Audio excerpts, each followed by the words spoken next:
Assalamualaikum warahmatullahi wabarakatuh. Halo anak-anakku semua. Izin sebelum menyampaikan materi karena masih di bulan Syawal, saya mengucapkan taqabbalallahu minna wa minkum innal aizin wal faizin. Mohon maaf lahir dan batin. Baik, apa kabar semuanya? Semoga dalam keadaan baik dan dalam lindungan Allah Subhanahu wa taala. Amin.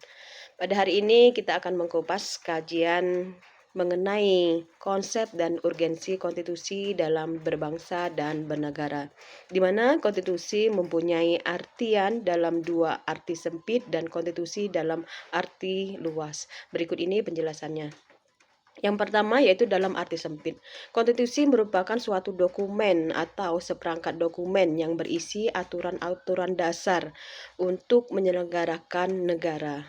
Kemudian dalam arti luas, konstitusi merupakan peraturan baik tertulis maupun tidak tertulis yang menentukan bagaimana lembaga negara itu dibentuk dan dijalankan.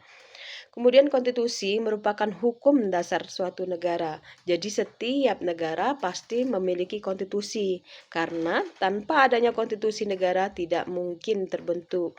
Karena sebagai hukum dasar negara dan kemudian konstitusi juga berisi aturan-aturan dan ketentuan-tentuan hal-hal yang mendasar dalam kehidupan suatu negara.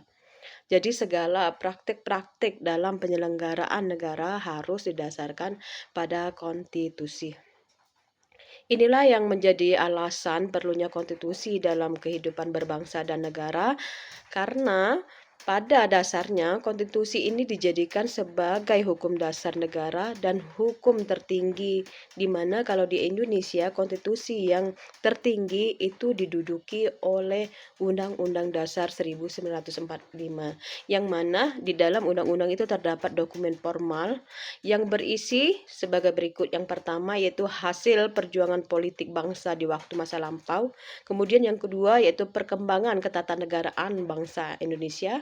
Yang ketiga yaitu pandangan tokoh-tokoh bangsa yang hendak mewujudkan baik itu waktu sekarang maupun yang akan datang. Kemudian yang keempat itu adalah suatu keinginan bagaimana perkembangan ketatanegaraan bangsa ini akan berubah lebih baik.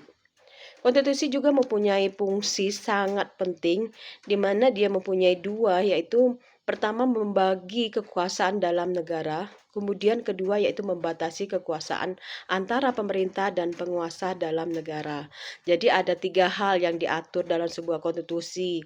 Yang pertama yaitu jaminan hak asasi manusia bagi seluruh warga negara dan penduduknya.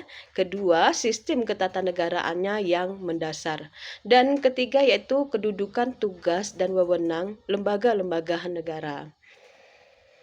Dalam perkembangannya, tuntutan perubahan Undang-Undang Negara Indonesia 1945 menjadi kebutuhan bersama bangsa Indonesia. Oleh karena itu, MPR melakukan perubahan secara bertahap dan sistematis. Dan itu dilakukan sebanyak 4 kali perubahan. Keempat kali perubahan tersebut harus dipahami sebagai satu rangkaian dan satu kesatuan. Yang perubahan pertama yaitu pada sidang umum MPR pada tahun 1999, kemudian perubahan kedua itu pada sidang tahunan MPR di tahun 2000, dan perubahan ketiga pada sidang tahun di 2000 MPR juga 2001, dan yang keempat perubahan yang dilakukan di sidang MPR di tahun 2002. Perubahan Undang-Undang NRI ini dilakukan oleh MPR selain merupakan perwujudan dari tuntutan reformasi, sebenarnya sejalan dengan pemikiran dengan pendiri-pendiri bangsa Indonesia ini agar menuju jadi yang lebih baik. Mungkin itu aja penyampaian materi hari ini dan saya akhiri. Wassalamualaikum warahmatullahi wabarakatuh.